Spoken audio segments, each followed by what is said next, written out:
je došao meni u krevet, mislio da će šta dobiti, ja sam ga odbila. I tu je ispalo to. A možda ove druge jesu mu dale pa su ostale. Ali kod mene krivu osobu je naišao, šta bi ja? Nemaš pojma ko koga zavađa, ko koga bari.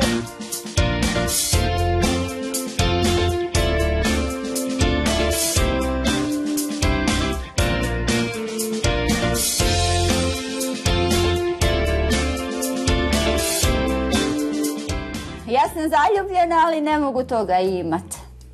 I stvarno za tog čovjeka bi sve dala. I dušu, i srce, i sve. Ali takav je život.